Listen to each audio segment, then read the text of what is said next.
This week it starts, the Golden Retriever of Comedy Tour. Come on out to a show. Thursday in LA, Friday in Seattle, Saturday in Portland. I believe that's sold out. Thank you very much, Portland. But Seattle, there's tickets left. In LA, there's tickets left. DanSoder.com. Then next week, we got Tucson on Friday at the Rialto, October 3rd. Tickets still available. Paramount in Denver, October 4th, might be sold out. If there are tickets, there are a few left. Again, DanSoder.com. And then the South, we're coming to get you. Knoxville, Atlanta, Louisville. I said that correctly. Louisville, Knoxville, Tennessee, Atlanta, Georgia, and Louisville, Kentucky are going to be October 9th, 10th, and 11th. DanSoder.com for tickets. Go to DanSoder/tour for all dates, all tickets. Buy the tickets through my website. Don't go to Google. Please don't go to Google. This is how secondhand resellers get you. Just go to DanSoder.com. And right there on that ticket link, we'll send you there, and we're going to see you. These shows are going to be fun as hell. I'm bringing a lot of fun people. Sagalo's going to be on a lot. I'm bringing Matt Ross, a couple surprise openers that are fun that I'm very excited to bring along. DanSoder.com/tour, Golden Retriever of Comedy Tour. Oh, also, merch. Might be selling some merch. We're talking about it. It's pretty cool. Might get a hoodie or a t-shirt for you.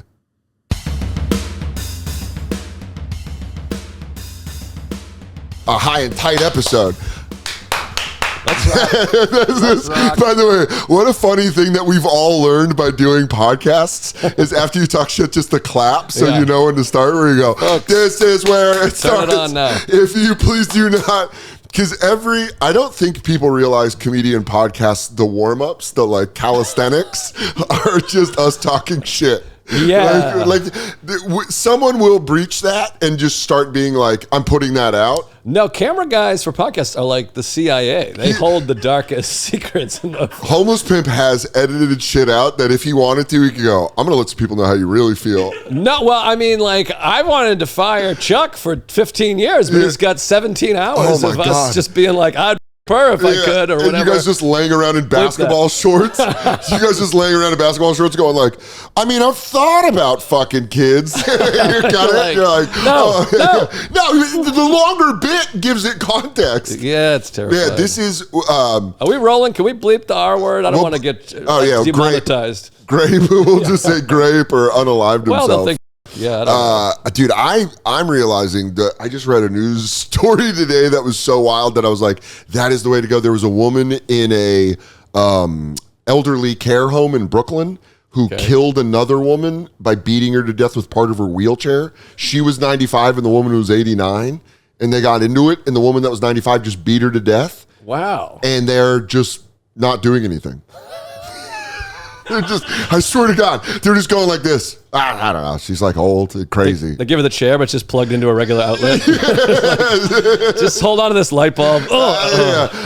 We think a massage chair can kill her at this point. They're just going to take her to, what was that one in the store in the mall? Brookstone? Take her to a Brookstone, and she's like, just jiggle her to death. Brookstone was big when I was a kid. You would run in there. They had the thing with the nails that you put your face in. That was fun. And then you'd stick your tongue out and realize that was a bad idea. Yeah, that was fun. The massage chairs. I can't remember what else. The idea of mall culture, people try to act like it still exists, but it doesn't. No, it's You not. would go to a mall to just maybe see hot girls. Exclusively. I went to the mall every Friday for like 25 years straight. We were like the Cal Ripken of the mall. We were in there every day. The Iron Horse. They had a little 2,130 roll down when we went there. He's going to show up on this Friday. I mean, you just went to Friendly's and you went to Record Town or Saturday Matinee, whatever it was. Yeah. Get a couple CDs, Barnes & Noble. Go to a Finish Line. Look at some sports stuff. Yeah, that was fun. Courtney Kelly, who was like my big crush, worked at Finish Line. It was like a big deal. I'd be and I'd be nervous outside. When a hot girl that is at your high school worked at a store in the mall, it was like a petting zoo. I need new sneakers. You could visit it, like going to a zoo for hot women. You'd be like, yeah, but you'd just be like, look at, there she is. Oh, watch her. Oh, she's at the counter. You're like hiding behind a rack of pants, and you're like, oh, look at her. Well, I wish I could fucking redo my stupid fucking pathetic life, because I was always nervous. I'd walk by, I'm like, I can't go in there. I went in there 2 weeks ago. I can't buy it. If I could just do it over, I'd just be like, hey, what's up? Because you know bitch. Why? Because at that, she probably would have gone, I mean, you're from Massachusetts, so she would have gone like, what are you talking about? Yeah, you fucking spit in my mouth, you fucking queer. Oh, don't even say that. Come. But you know what it is when you're that young, when you have those opportunities, you lack the security. You're just so, it means everything. It's like, dude, if I had my confidence now, I'd walk into Applebee's off Parker Road and go, hey, Stephanie Holmes, I'm calling you on the phone tomorrow night. I knew a Stephanie Holmes. Yeah. I had a huge crush on Stephanie. She was a year older than me, so she was a woman. You know what I mean? Like, she was a woman when I was a boy. Wow. And you didn't do it? You didn't pursue? Never. God, she even told my friend, and again, this is, Ann Pope told me this, so I got a source, but she was like, I think he's cute, and I still didn't go for it. Yeah, I had no fucking confidence. And I don't know if she actually said that. That might have been Ann making me feel good because I liked her and she didn't like me. Well, I look back at I might have told you this before. I look back at I have photo albums because I was always the camera guy. Yeah. And there's like a photo of this girl, this hot, cute girl who's like a comedy fan. You know, there's like these people that would hang out. Yeah. And she's like sitting across my lap. I'm like sitting like this. Yeah. And you go, and I'm just like, well, you know, I don't know. She probably just thinks I'm gay. I mean, I'm like, she's laying on me. Yeah. And I was like, It didn't I didn't start realizing. I think that's where a lot of guys go, where we lose guys. They don't realize they're not unwanted. You just got to believe in yourself a little bit. Well, Chris Walsh said this to me because I would always be like, let's get hookers. Let's get some strippers over here. But you're a problem solver. And, that's why. Yeah, I just had very low self-esteem. You have money. They have pussy. They take money for pussy. I didn't even have money. Yeah. I was like, let's collect it all. Let's all pitch in. Like more strippers than hookers. Yeah. But hookers is a funny word. But Chris Walsh said this to me when I was like 25 years old. The great Chris Walsh, a wise man. He was like, Joe, you can get laid. He was so like earnest. He was like, you can get laid. Yeah. He's like, you're a funny guy. You're a comedian, a nice guy, and a funny guy. And I was like, huh? You just need more guys saying that to young men so they don't go full incel. Right. You just got to go, hey, you can get pussy. Just be decent. Maybe an eye contact. Ask about them. Maybe ask about them. I still don't care for that. They are boring and dumb. Oh, we get it. Listen, but it took me working in radio, like working at KFMA, for older women that were like... To sit on the speaker? Yeah, that really is what it took, though. It took older women going like, hey, I'd fuck you. And you go, me? I'd fuck me. I'd fuck me. I'd fuck me so hard. Well, last night... Sarah and I I was laying in bed and we were having a good laugh, and I'm also ashamed. So, I've reconnected with my ex-girlfriend from Cherry Hills. Cherry Creek High School. Cherry Creek High. Cherry Hills is the neighborhood. That's where she lived, that was where Elway lived. If you grew up in Denver, Cherry Hills was where all the famous people lived. Well, I mean, there's two stories. I told one on the regs. When I showed her a house in Whitman, I was like, you want to see the biggest house you ever saw? It's very charming. I took her to like shitty used car capital of America. Like, look at this house right here. Can I admit something publicly for the first time of why please, I disliked your girlfriend so much? Yeah. Wasn't at all her personality. She was very fun.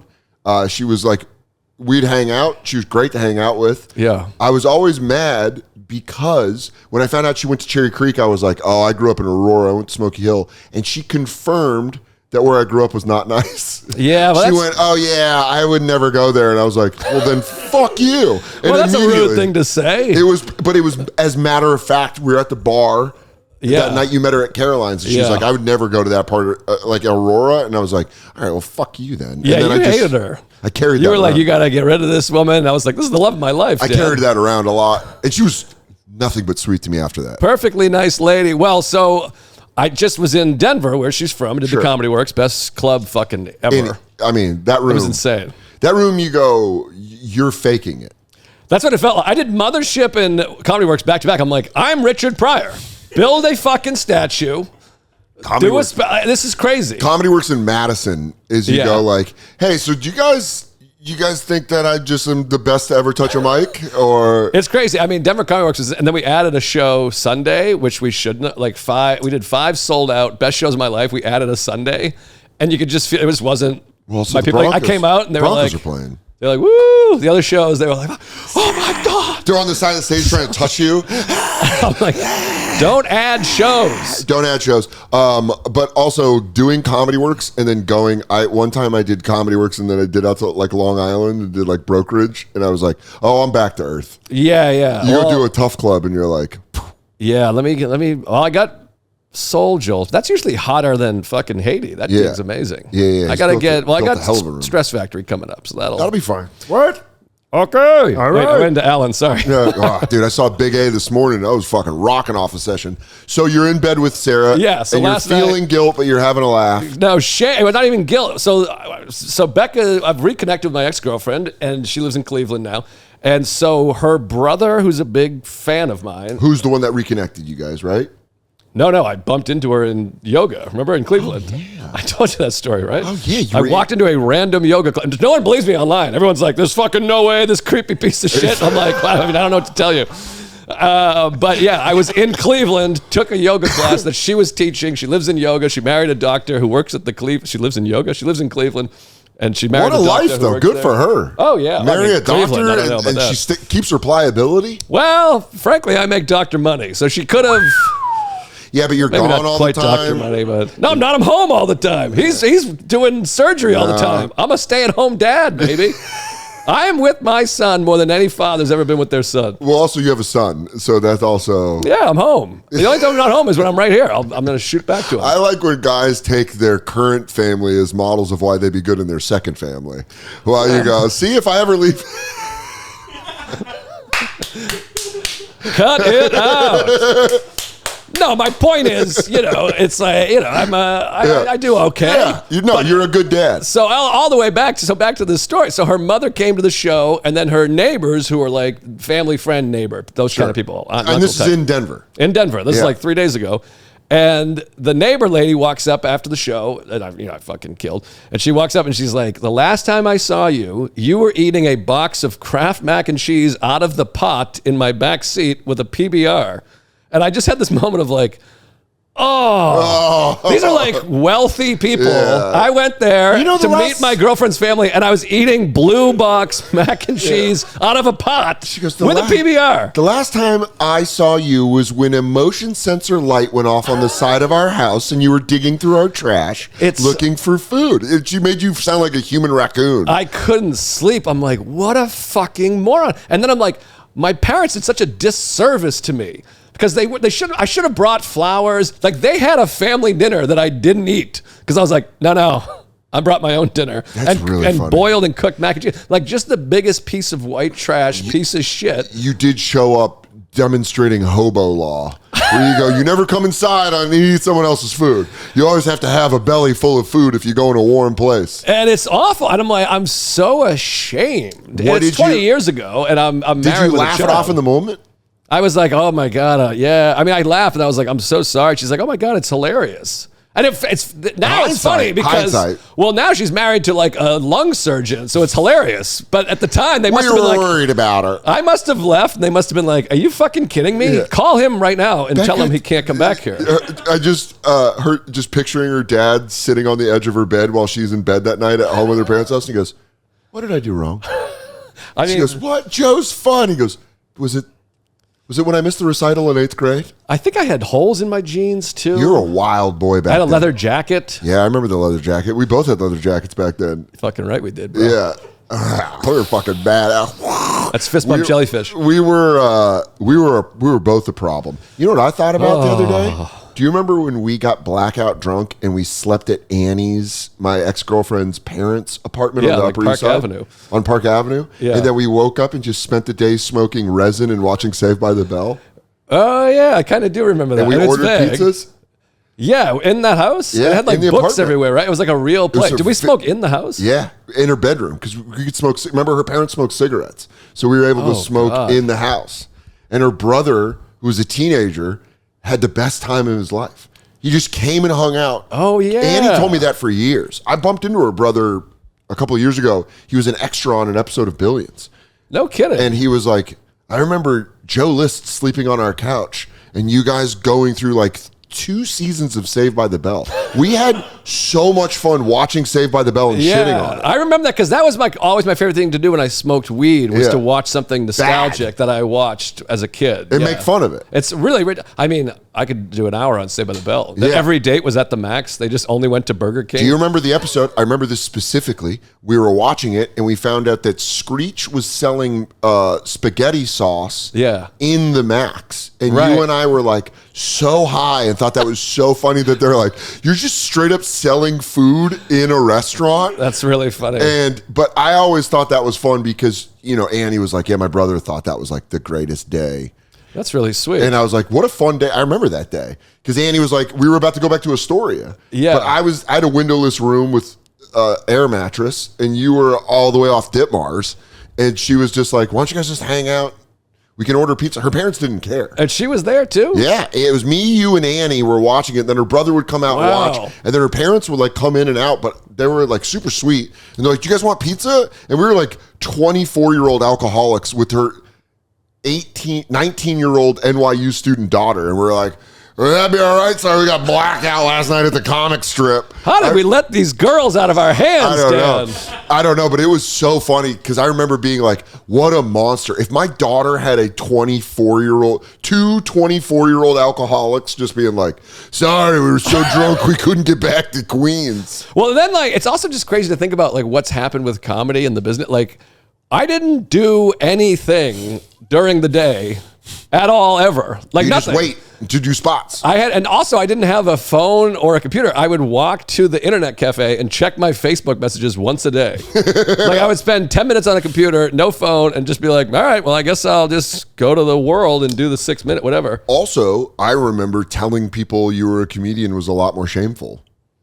Like you would do anything but tell them you were I'm still like that. I'm on an airplane. I'm absolutely like that. Yeah, cab, all that. But I even think like now with like friends and family and stuff, I'm a little okay about it. I'm like, yeah, do stand up or whatever. But like back in the day, you'd be like, I like it. You'd have to lead like. Well, and also it was before you did. That's why I like doing a late night. Before you do a late night, there's nothing to show that you're actually a comedian. Where after you do a late night, you could be like, I'm a professional comedian. I did Letterman, and they're like, whoa. But before that, you're like, I'm a comedian. Don't worry about it. Thinking about doctors, when do? They go like, because you have like a residence and you go, I'm doing my residence. They go, okay, so you're not really. Right. But you have to go like, I held a dying man. And you go, you're a real doctor. I think you got to slice open. Once you've incisor?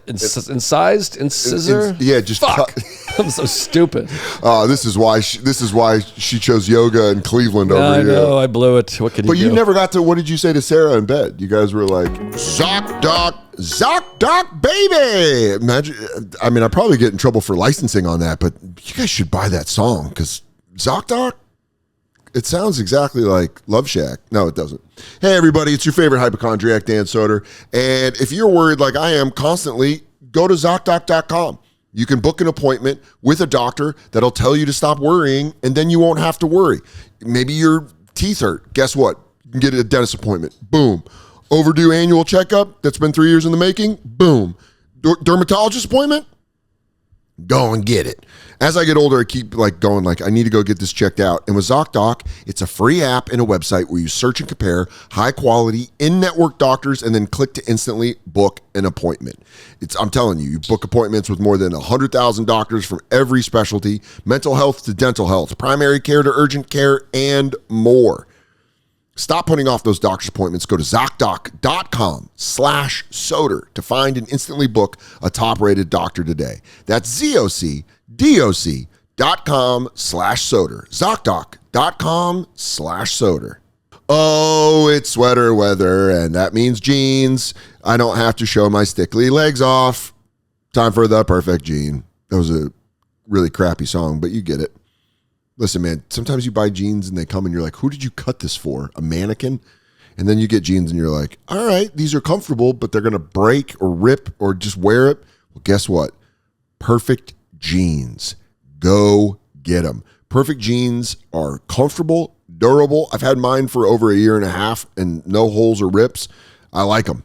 I like them a lot. And they also got the perfect tees. So if you want soft, organic cotton cut to your arms and chest, making you look better, go get some perfect tees. I'm telling you, just go to Just go to their website and see what you like. The Perfect Jean name doesn't just stop at jeans. Everything I've tried from them fits great, feels good, and I like that it balances that sharp looking, but also being a little cash, you know what I mean? The Perfect Jean always has free shipping, exchanges, and returns. So if you don't like it, send it back, and they'll give you a bam.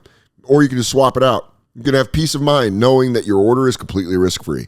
It's finally time to stop crushing your balls in uncomfortable jeans and go to theperfectjean.nyc. Our listeners get 15% off your first order, plus free shipping, free returns, and free exchanges when you use code SODER15 at checkout. That's 15% off for new customers at theperfectjean.nyc, promo code SODER15. After you purchase, they're going to ask where you heard about them. Please support our show and tell them we sent you. Oh, we were talking about... Oh, because she was talking about she felt shame about something, and I was like, time. And it was like one of those ones where you think we've gone to bed. Yeah. And it's like, okay, good night. And then I was like, God, I feel like a moron. And then I started talking about the mac and cheese, and she started dying laughing. And I'm like, I know it's funny, but also I'm having this moment of like, oh my God. It's one of those things, it's a microcosm of your life, of the mistakes you made in life, where you look back and think like, I've met this woman, I love this woman, I'm going to go meet her family, and just fucking clueless that I'm going to show up and be like, I'll make my own mac and cheese dinner. And she's like, that's so insane. With a PBR.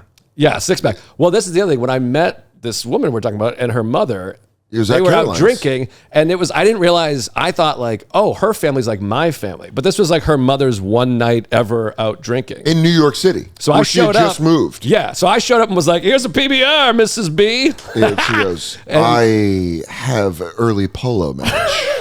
Yeah, exactly. I just felt like a fucking idiot. I don't drink beer. So it all worked out. Yeah, but that is... Someone saying, I'm sure you have moments like that. A ton of them. Yeah. I have moments where people try to bring up like stuff I did drunk and you go, oh man. Yeah. I feel shame when people rightfully call me out on podcasts when I interrupt people, because I know that's a thing I do. That I go, I do. He gets so many texts from me where I'm like, was I talking about my dead dad again? I suck. And I just send it. It's like, it's all I talk about. I need to shut the fuck up. I feel bad for Mike because he just hears me being like, did I do that again? We got to cut. Like if we talk about comedy, we were going to do a thing for a while. I bought it. I bought a taser where if we talked too much about stand-up, he was going to lean over and zap me. But that's then terrible. I read the instructions and it was like, this will kill a human. They're like, this is for large, I bought it online. It's for large hogs. Yeah, no, now you're into like jackass territory. Yeah, you need a dog collar that buzzes, just like a vibration. Yes, so we're still in the market. I think after this LA trip, we're going to figure this out. But I think what I'm going to get is either a patch. You can do a thing where it's like like a electric, where it shocks me. Oh God! But I like that idea. I like that idea of like fun of having correction of like, oh, I'm talking about this too much, and be like, all right, guys. Anyways, let's go back to those old women. Well, here's a premise. Here's an idea. Then the other person, the guest, they have to come up with what their thing is, or the crowd votes for it, or you come up with somebody. So, if Norman comes on, he touches his chin, he's like, I like that. Oh God! You come back on a second thing. Yeah, I'm letting you know. First episode, pain free. But we have Rob Thomas back. You better not bring up a tour bus or he's getting zapped. Rob Thomas, the musician? Yeah, from Matchbox 20. He did my podcast last week. Wow. He was awesome. I'm a fan. It's funny is I do the thing now that I've met him where I go, hey, that's my buddy. Yeah, he's great. I love him. I know. I'm 100. That's why I could never be famous or I could never be in that realm because I would just go, I've met him. He's nice. I can't be mean to him. Oh, yeah. I mean, I'm like that with the worst people on earth. Yeah, you meet him and you go, like, I don't know. He's pretty good. That's what I always said. I said, like, Tim Dillon will introduce you. You go, he used to shoot kids out of a cannon. And you go, great guy. Nice to meet him. Hey, it's nice to meet you, sir. Everyone's great. I love all the people. But I've had that many times where, like, I've just, behind the scenes been like, that guy's the worst piece of shit comic. He's a hack. He sucks. And then he'll send a message being like, that was the best late night set I've ever seen. I'm like, I think he's misunderstood. By the way, this is something you and I always used to make fun of Nate about that we all do. Yeah, of course. Nate was the guy, he was the shining example of a friend where he would go like, I don't like him, dude. Something about him. Don't like him. And then Nate would do Conan and that guy would be like, that was unbelievable 5 minutes. He goes, good dude. Yeah, he's I think a nice he's a guy. good dude. I was just with Nate the day before the Emmys. Really? At Denver. He was doing the arena. Oh, yeah, he was at Ball Arena. It's crazy. Did you go over there and see him? I went over, yeah. We hung out. It was the whole thing. It was crazy. How was that?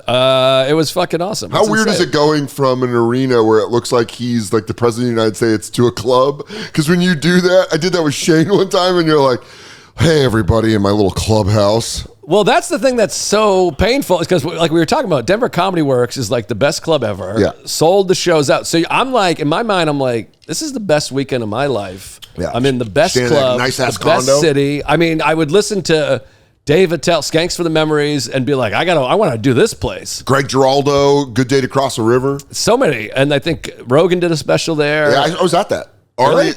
I was in Denver doing the High Plains Comedy Festival, and Ari and I were getting high, and he's like, do you want to go to Rogan's taping? And I was like, yeah. And I just went. Was it awesome? I didn't know Rogan. I got way too high with Ari, and then I felt very insecure half the time because I was like, well, I hadn't worked the club yet. And I was like, I feel very weird here. And then I also had a show on the High Plains Comedy Festival that night, so I was like, oh god. And I left like halfway through. Oh. I went like, I'm having a panic attack. I got too high. You left a special taping. Yeah. That'd be really funny if you like watch it and you see your shadowy big head just kind of move across. I don't know. I went with my buddy Mike, so I might have stayed because of him, but I remember wanting to bail halfway through and then getting that thing where you feel so much anxiety that you're like, I'm just going to leave. Right. But you were saying, but anyways, so I'm doing like 5 sold out shows and being like, this is the best weekend. I'm like, really, and then you go over. Nate's in town, so you're like, let me go check this out. And there's literally 17,000 people there. This is a Nate haircut and shave right here. On Eric, site. shout out Barbara Eric. Yeah. Who's fucking great.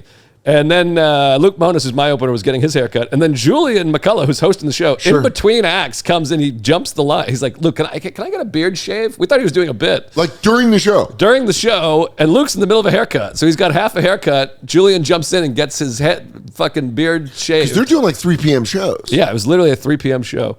The whole thing is just topsy-turvy. There's like people getting haircuts in between sets. And that's insane. It's wacky. But it was fucking unbelievable. Yeah. It's crazy.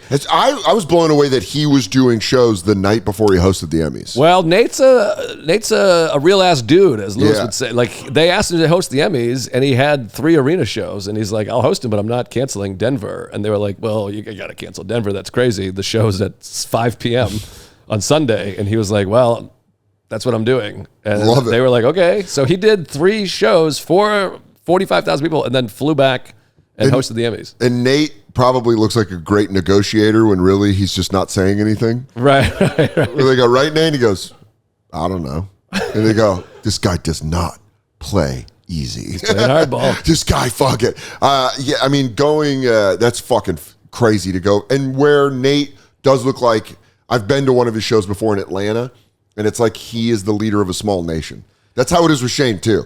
Like, they're like, you'll see Shane, he might come in here. Right. And you're like, he's my friend. I just wanted to say what's up. No, it's crazy. And there's like 25 people working for him. There's like buses, and there's like a crew of people in like lawn chairs that like are hanging out because they... Union guys? Yeah, did all the rigging or whatever. And they go, yeah, it's a pretty good bit. It's really insane, and it was awesome. And then I sent him a long text yesterday because you forget, because you just adapt to like, oh, Nate's hosting the Emmys, crazy. And then you realize you're like, he hosted the Emmys. Like, we're hanging out at the World. He had a wiffle and a fucking Vanderbilt pullover and basketball shorts. In Queens Plaza. And his fucking shitty white, what was that, Accord? Something like that, yeah. It was like it was a Toyota Corolla or something with a bumper thing on it. On the back, that's how you knew it was him. And he'd be like, you'd get in and he'd have his Mountain Dew, his Diet Mountain Dew, and he'd be like, where are your spots at tonight? And you're like, I'm at World in stand-up New York. He's like, cool, I'm at Broadway, and then we'll go. You know, he's like driving. It's great. Hosting the Emmys. What was even crazier to me is to watch Kristen Milioti, my friend Kristen, win an Emmy with Nate hosting. Wow. She won for Penguin. And then it was Nate that was hosting. I did a shitty rom-com with her in 2014. Oh, I remember that. She used to like come to the cellar and hang out. Right. She's the shit. Kristen is the shit. And she's a fucking phenomenal actress. I thought you said she used to shit. She used to shit. I was like, she doesn't shit anymore? They don't do that anymore. No, Hollywood sewed her up. She's just filled. She has a colostomy bag now. No, she was so cool, and it's awesome. It was surreal watching Nate host and then her win, and you're like, all right. I felt like it was like one of those things where my 4th grade science teacher was going to be there. I'm like, why is he there? Why is Mr. McDonald there? No, it's crazy. And we were still at the condo, Luke and I, and you're watching the Emmys and you're like, we were with this guy 21 hours ago down the street. I went to Colorado to hang out with my friends I grew up with, and we went to the mountains or whatever, and we were going to get pizzas, and they were like waiting for the pizzas. So we go to a bar so they can have a drink, and we're just sitting there and we're just talking. There's like 100 TVs around. It's college football, and it's just like Shane on 100 TVs on his Bud Light commercial. I was like, hey, I was like, it's weird. I'm with my high school friends, and I'm like, that guy everywhere is my buddy. You're like, it's just. Yeah, it was like when you did the Captain Morgan's commercial. That was the first time where I had that feeling, where they played the shit out of it during the World Baseball Classic. Yeah. And I would be at Dos Caminos, and I'd be like sitting there at front bar, you know, like when the food's out, and you're just sitting there talking to the bartender, and I go, that's my friend Joe. Like, you were one of the 4 guys. DiCaprio. Yeah, I go, oh, with the beer. Yeah. But I just have a little, like a fucking, one of those, the paper cups of soda being like, that's Joe. Guys, it's becoming winter. It's becoming that really crusty, crappy weather, and you can't be wearing your tennis shoes out. Man, sometimes you got to go do work. Actual people do work. I realize I'm just a prissy little comedian, and I go, I wear sneakers. But you know what? There's dudes out there who need work boots.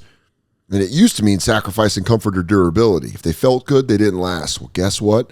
Now, founder Eric grew up blue collar and started Brunt Workwear.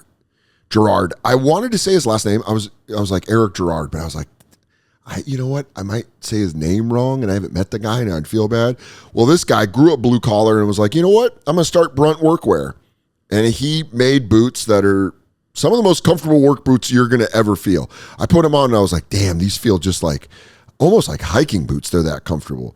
And Brunt stands behind what they make. You can wear them to work, and if they're not right for you, send them back. That's seriously what they say. They're like, if you don't like them, send them right on back. And right now, for a limited time, our listeners are getting $10 off Brunt when you use code Soder at checkout. Just head to bruntworkwear.com and use the code Soder. You're good to go.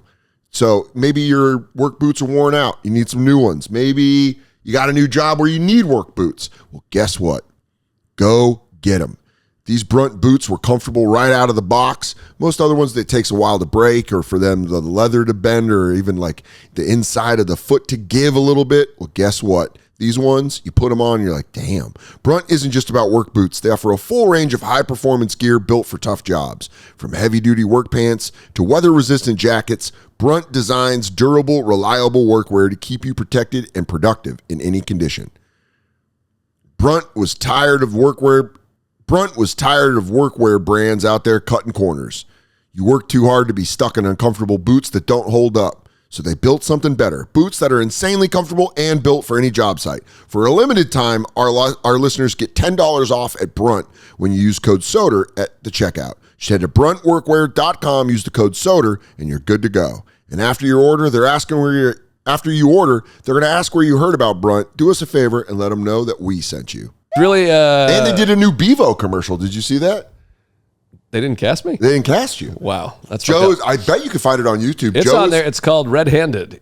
Joe did an ESPN commercial, which was so funny because knowing you, I was like, Texas football and Joe do not. And we shot it at Duke. You really? Yeah, it was a weird time. And also, it wasn't technically or officially a commercial. It was a promotion. So because they it was for ESPN and only aired on ESPN. And my manager at the time, that fucking pimple, great guy, he was like, oh man, he's like, I'm doing the math. This is going to be huge. And I was, of course, we were totally broke. Dude, I completely... Can I just tell you? Please. From my perspective, I'm sorry to interrupt. I know I'm going to hate myself for later, but I remember being at a bar with you when you got it.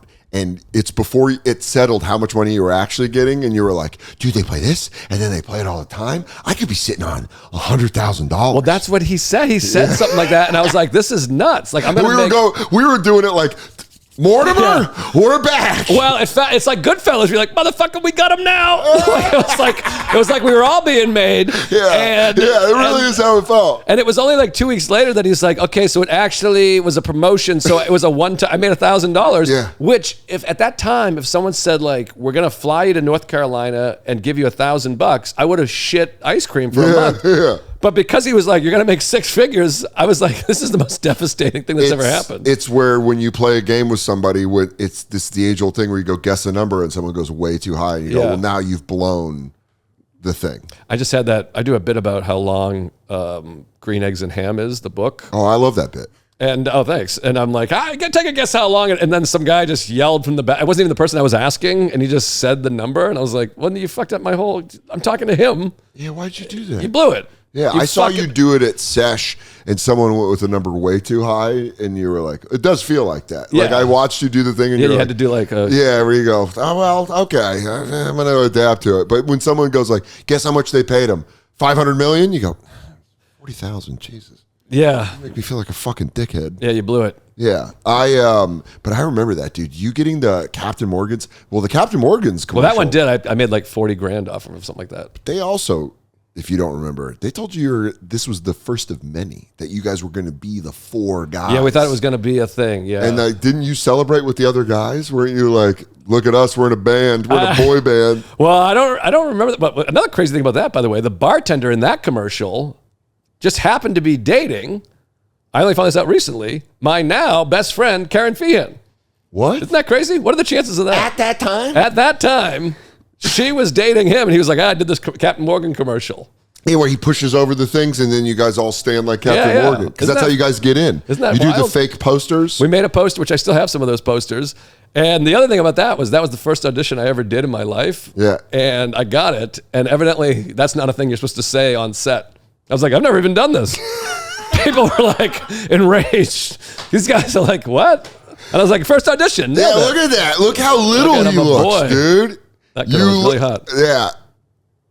Look at you in the back. I'm peeking in. I think I overdid it with the eyebrow. I love it. Oh, you guys hit the pose. I got to do the thing. I also did it in the first take, and he was like, that was the best take we've ever had or something. Did you guys have to practice the choreography of all you guys doing at the same time, or did you do it separately and they lined it up? We did it separately. Okay. But also, Captain Morgan was my drink, which was amazing. I remember. And so I had done that a million times, the fucking thing. So I had already rehearsed. Well, the reason I remember doing that was I used to have an argument with you when we were very little and friends and we would be drinking. Boy. I wouldn't touch Captain Morgan's because I got sick off it at Arizona, at the University of Arizona. And you were like, you would insist the only way through the storm when going through hell is to keep going. Like a buffalo. Yeah, and you would go, get a Captain Morgan's. And I'd be like, Joe, I don't think you understand. I could still smell at the time. I was like, the smell of it makes me want to throw up. And you were like, get this guy a Captain and Coke. And I was like, please don't do that. And I remember like having to tell you like, Joe, I can't do it. Boy, you have great memories of I used to then. love it. I mean,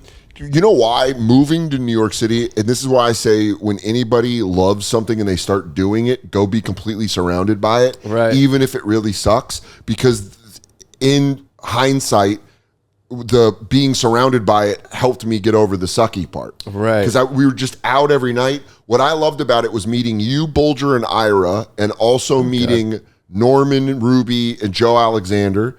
Oh, yeah. I just talked to him on the phone today. Oh, I love Joe. Joe's the fucking man. He was the funniest guy that just stopped doing it.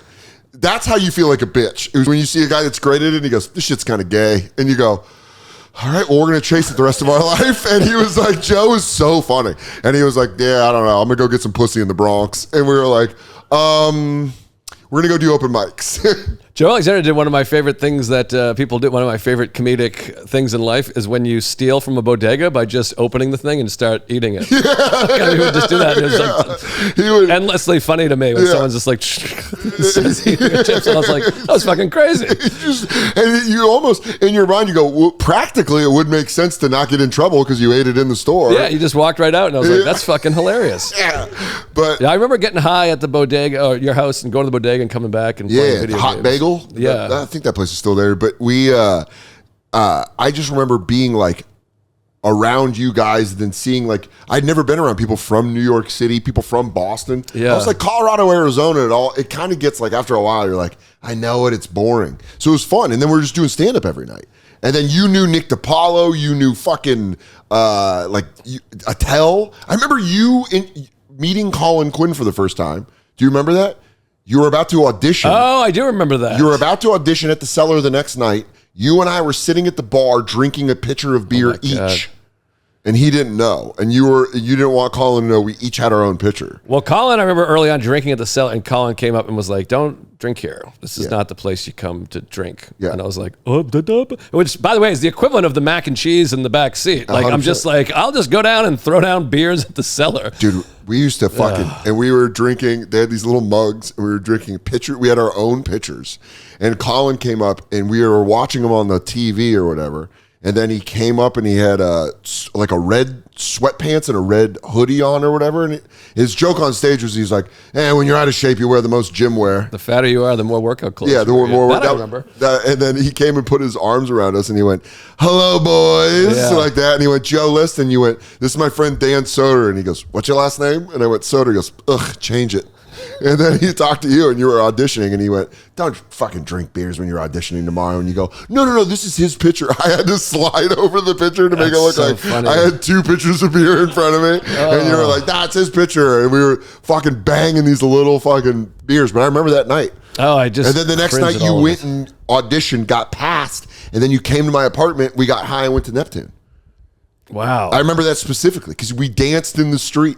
You came and you're like, I got passed in the Cellar. And we were like, let's fucking go. We were so fucking hyped. Oh, my God. On my stoop. I remember I'm that. such a piece of shit. Why? Why are you a piece of shit? No, you're not. Well, I just look back on all that. And I was such a cunt because I was like, I'll be nice to the young guy. You hang out. You answer phones. I know DiPaolo. I know Quinn. And I just thought, I don't know. I thought it was just going to all be easy. And I fucked up. But what was great was... Blew it. No, but then I think the best part was that I like watching you stop drinking and then become incredible at stand-up and then just getting everything you had, but for real now. Yeah, I could have done it a little earlier maybe. But yeah, it all worked out. It all worked out. You could have hit on that girl at the mall. Could have hit on that girl at the mall. Yeah, and I would have never left Whitman. I would have been with her. Could have never left a girlfriend from Denver. You'd be unhappy. And you'd be still eating mac and cheese and PBRs in the back of a car, and they go, we know you love him, but he's a lot. That was the other thing is when I was thinking about the mac and cheese, I was like, I should get a box of a little blue Kraft mac and cheese. That could be fun. That's so funny. Get back to it. I could eat that again. It is delicious. You know what's funny is there was a place when I lived in Hoboken that I would stop off the train, and I would get these like fried egg sandwiches with steak on like a Kaiser roll with cheese and shit. I mean, it fucking, even describing it, I'm like, but I used to get it after we do Monday nights at the Comedy Village. Yeah, that was fun. And I'd get blackout and I'd go eat these sandwiches at like 2 a.m. and fall asleep on this futon. And whenever I'm near there in Hoboken, when I'm like doing work on the condo and I'm like go to Walgreens or something, I'll be like, pick up one of them fucking fried egg steak Sammys. Go and get me an under 30, dude. Well, we can't go to Neptune anymore. It's gone. I didn't believe it until I drove by. It's sad. It's very sad. Neptune Diner was the fucking best. That was fun. You, me, and Dan Hershon would spend a lot of time. Dude, I remember laughing with Joe. They would hate us because we would be drunk and we would go get chicken and rice, but cups, not even bowls. Yeah. And then we'd ask for extra crackers. Yeah. And they'd just give us crackers and then we'd just break them into it. Oh, that was great. And that's all we could afford. Well, that's the thing is I was so obsessed with the fun and the hang. I was too much obsessed with the hang. You were great at embarrassing Hershon, which was great for more laughs. And you had your impression of Sarah. I mean, I don't know if we can do it anymore. We won't do that. That's if you see me in person, ask me, and I'll tell you what it was. Yeah, and hand me 2 straws. No, it was great. I regret how much I was in. I mean, I regret everything. I got no guidance. Yeah. No, I think that's the thing I'm telling you as your friend is let go of all that shit. We're through it. Well, you're married. You got a great wife. You got a great kid. You got a great career. Well, you're one of the best working stand-ups. I only think about it when we're talking about it, and then you're like, oh my God, the cringe. You feel the cringe of and oh yeah, dude. I mean, I remember. See, I'll cringe thinking about bombs. Right. Of like shows, I'll go, oh, why did I say? I'll remember things I said, and I'll be like trying to get out of the bomb, and you're like, oh God. Well, just the mindset. I remember I did Live at Gotham in 2008. I was there. And I was like, I sat at a table with Uncle Dale. Micah Sherman. Me and Uncle Dale. And Hershon. Yeah. It was me, Hershon, Micah Sherman, and Uncle Dale. That's so fucking funny. I went to the taping, and I went to your episode, and the episode before Kevin Hart hosted yours. Hosted mine, yeah. And I remember being bummed because I was like, I got some guy that no one's ever fucking heard of. I mean, a billionaire. I was like, literally, who is this guy? I've never heard of him in my life. He had just done Soul Plane. That's so funny. But I remember doing that show and being like, well, now I've made it. Like, now just let it all come to me. Meanwhile, it was like a showcase show that like 75 comics did. Half of them don't do stand-up comedy anymore. It's crazy if you look at the roster of, because you did season 3, I did season 4.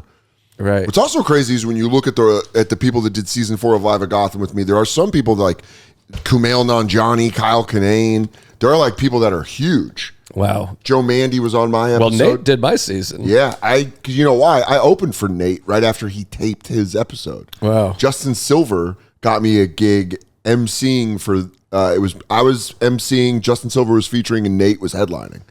And it was for Anthony Zenhauser, had the show. Oh, I remember Anthony. I saw Anthony not that long ago. Yeah, Anthony, I bumped into Anthony at Guest Digital. But I remember that, and he was talking about, he did the episode, and he taped either with Schumer or was the episode before, and he was like, she's funny, dude. Like, I remember him being like, she got jokes. Wow. It is so crazy to think about all that, and I was so naive and drunk and stupid and so full of myself. I was blackout drunk that I was the day I taped Live at Gotham, that I was mad none of the managers wanted to talk to me. I was like sitting there like this, hey, just drinking a beer and being like, you don't fucking care about it, you fucking pieces of shit.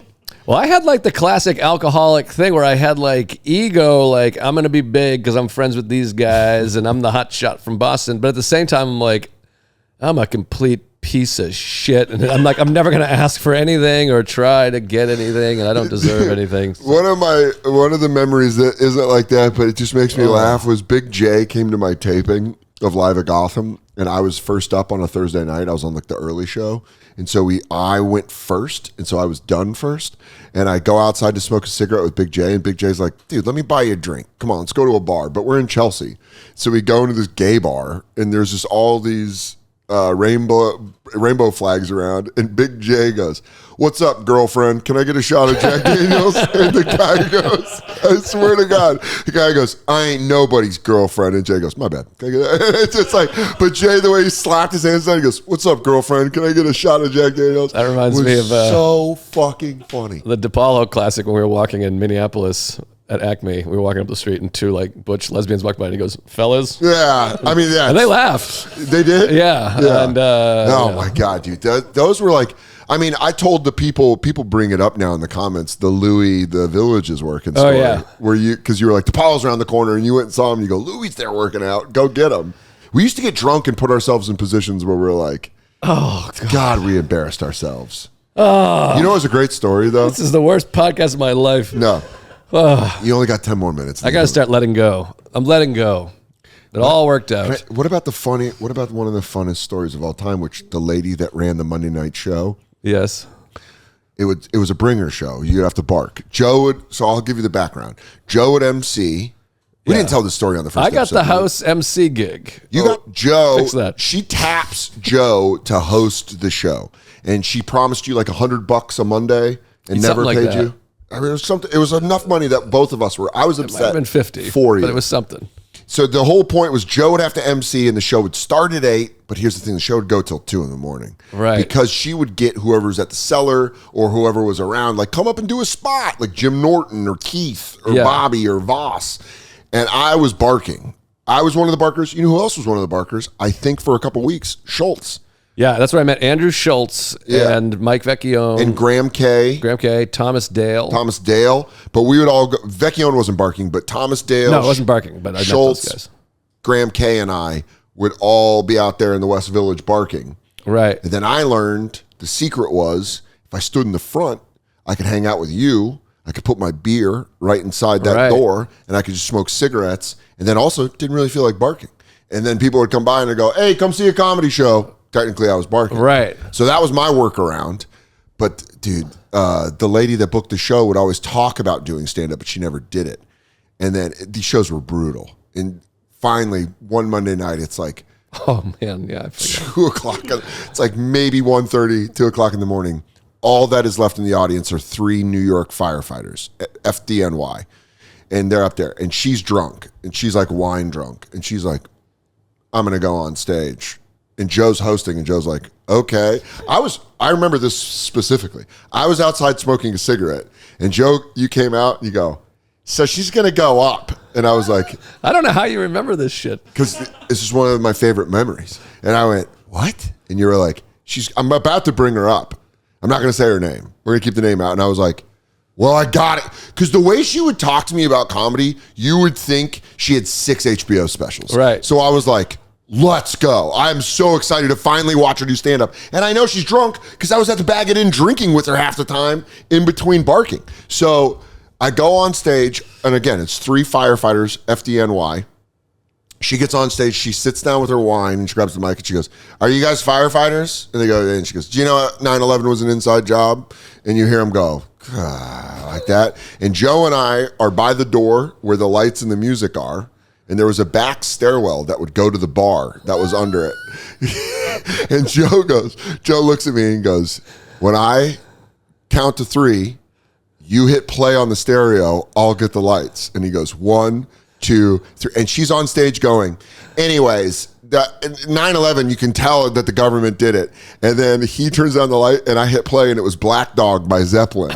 And it goes, hey, mama, say the way you move, go make you dance, go make you groove. And Joe and I go down the stairs to the bar. We get a beer and get a fucking empty beer and we split it. Because that Irish guy, that boxer was the bartender. Yeah. Yes. Terry from Derry. And I was like, dude, can we get a beer? And we split it. And we're sitting there.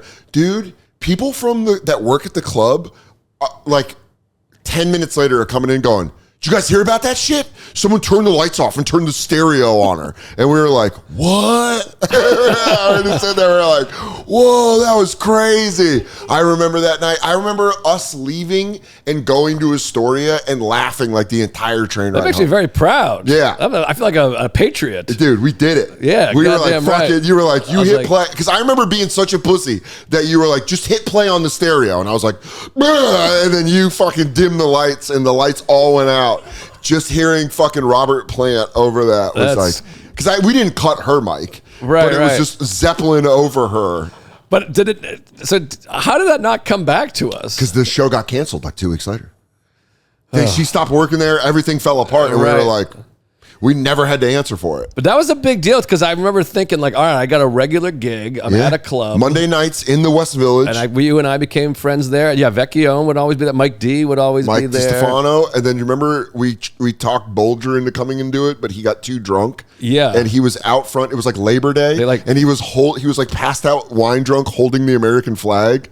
I think he got thrown out of the actual Comedy Cellar too, like Jazzy Jeff style. Yeah, like and then he came over there. Yeah, he came around the corner because he was friends with Geraldo, and he was like, "I wanted to go see Geraldo," but Bolger was just blackout, and he was like, "I don't even know." Oh, we really fucked up. That was so fun. Where did we fuck up? We didn't fuck up anything. I fucked up a lot. All those stories I'll answer for. And I think all of them were funny. And I don't think we did anything wrong. But I could have had a career earlier. What are you talking about? You're fine. You live in Manhattan with your wife and your baby. Well, now I'm fucking 75 years old. You're 44. But I could have been making a living when at 43. Jesus Christ. 48. I could have been making a living. I could have been John Mulaney. Don't you see? Oh, you don't want that. You don't want to go to rehab again. Who gives a shit, dude? What was I about to say? You got the movie.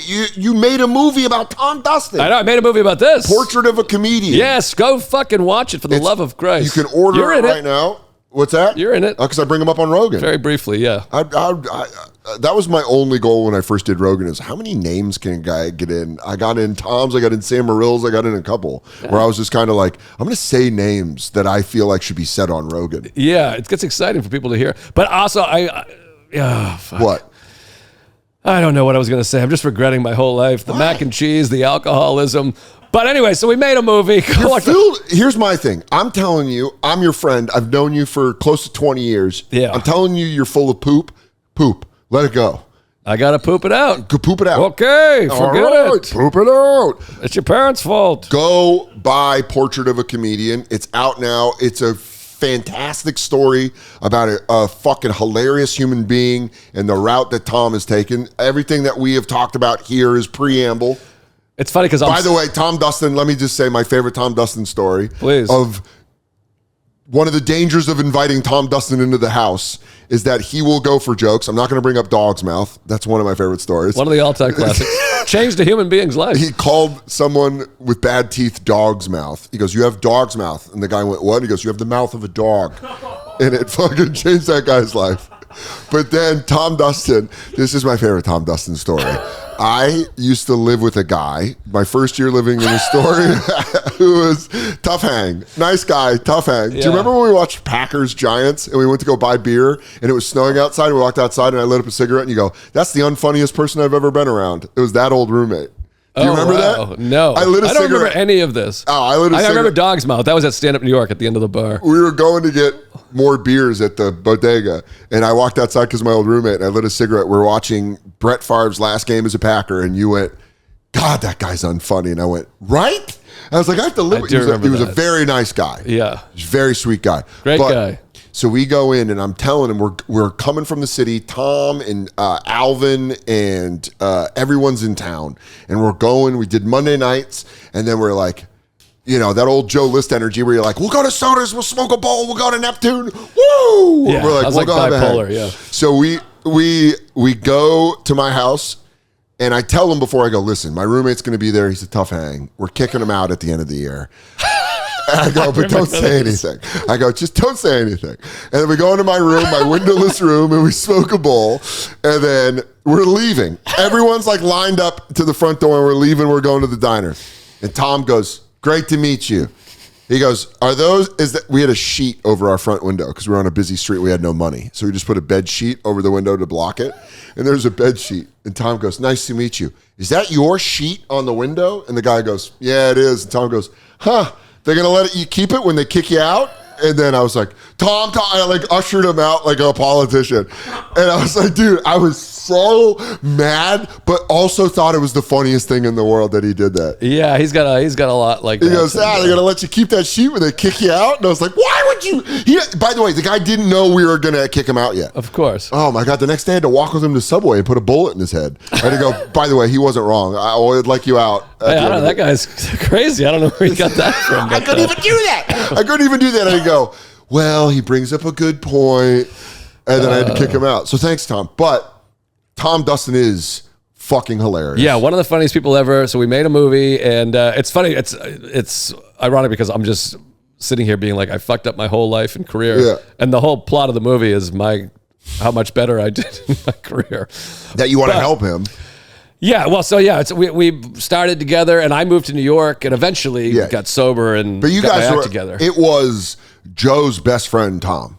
Like that's how everybody, when Tom would come, you'd be like, Tom Dustin, also Everett House of Comedy, which I'll say very early in my career made me feel like a comic. I would go to Boston with you. I would go do these shows, Uncle Dale's Fire Benefit or whatever. Yeah. I would do also these like random ass one-nighters you would get. And I would go up there and stay on the couch at the Everett House Comedy, and it made me feel like a comic. Yeah, it was fun. Talking softball when he was the commissioner of the league. Yeah. And it was like, I love Tom Dustin. And so I was very happy you made a movie about him. And then you sent it to me, and I got to see it, and it was fucking great. Oh, thanks. Yeah, I'm really, really, really proud of it. And people have been overwhelmingly positive about the Letterboxd reviews are great. And, so go check it out. Go buy it. Listen to Tuesdays with Stories. Listen to the regs. Go watch all of Joe's specials. His latest one is on YouTube. Go give it a click. Yeah, Small Ball. Go watch all of them. He's one of the best working comics. One of the best comics of all time. He's just one of my favorite comedians. He's a person that I watch and I go like, I'm so fucking happy and proud to be your friend because of how funny you are. You're just thanks, one of the best. So go watch Portrait of a Comedian, Joe List's movie about Tom Dustin. And listen to the Regs. Go buy Regs merch. Oh, yeah, Regs, baby. Regs merch. Go buy Regs merch. Get that we'll Regs never see merch, a goddamn baby. dime of it. No, we'll get it. Go buy a Dunking Moose shirt. Get it, and yeah, it's a great show.